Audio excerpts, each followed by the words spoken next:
जैसा कि अभी वेद पाठ वेद स्वाध्याय के साथ भी आप सुन रहे थे कि जो विद्वान लोग ईश्वर का ध्यान चिंतन उपासना करते हैं वो अलौकिक आनंद को प्राप्त करते हैं, और मूर्ख लोग ईश्वर को ध्यान में नहीं लाते, केवल संसार में रमण करते हैं, तो सांसारिक सुख दुख उनको प्राप्त होते रहते हैं। हमें अपने जीवन का एक मूल उद्देश्य निश्चित करना चाहिए जो वेदादि शास्त्रों में दिया है, और वो है सब दुखों से छूटना और सच्चे सुख शांति आनंद को प्राप्त होना। ये बार बार हमें अपने जीवन में दोहराते रहना चाहिए, चिंतन में लाते रहना चाहिए। कोई भी आप विचार अपने अंदर दोहराते हैं अच्छा, तो उसका विचार के ही लाभ आपको प्राप्त होता है।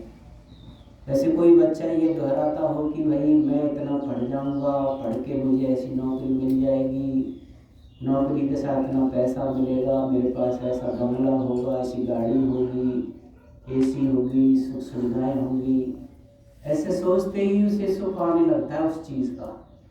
और जब वो चीज़ प्राप्त हो जाती है तो उसको और ज़्यादा सुख आने लगता है।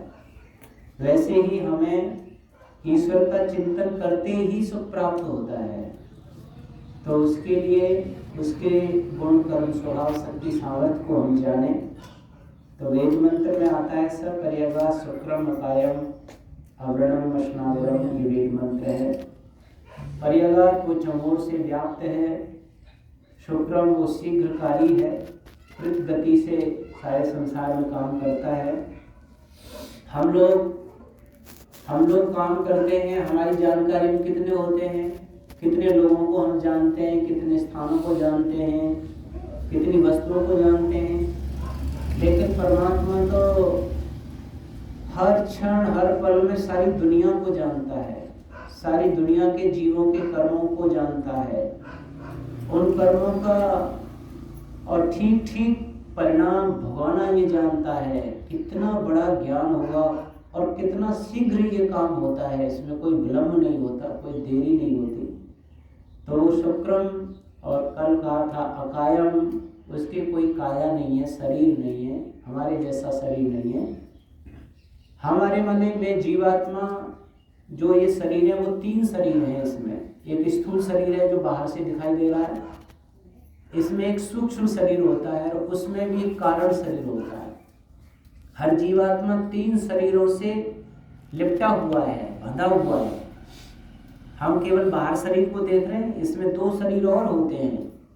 सूक्ष्म शरीर जो 18 घटकों का होता है, 5 ज्ञानेंद्रिय, 5 कर्मेंद्रिय, 5 तन्मात्राएं, मन बुद्धि और अहंकार, ये सूक्ष्म शरीर होता है। और ये दोनों शरीर जिसमें बनते हैं वो कारण शरीर होता है। तो हम तो तीनों शरीर से बंधे हुए हैं, परंतु परमात्मा ऐसे शरीरों से बंधा हुआ नहीं होता, वो बंधन में नहीं आता है। अकायम, अव्रणम, और जब उसके काया नहीं है तो व्रण नहीं है, माने उसमें छेद नहीं है। व्रण वैसे फोड़ा फुंसी को भी कहते हैं, हमारे शरीर में कहीं फोड़ा फुंसी हो जाता है, तो शरीर नहीं है तो फोड़ा फुंसी भी नहीं है और छेद भी नहीं है। उसमें छेद कर भी नहीं सकते हैं। जैसे दीवार में छेद कर देते हैं हम, लकड़ी में छेद कर देते हैं, लोहे में छेद कर देते हैं। छेद क्यों कर देते हैं कि वो कई अवयवों से जुड़ करके बने हुए हैं, उनमें गैप होता है।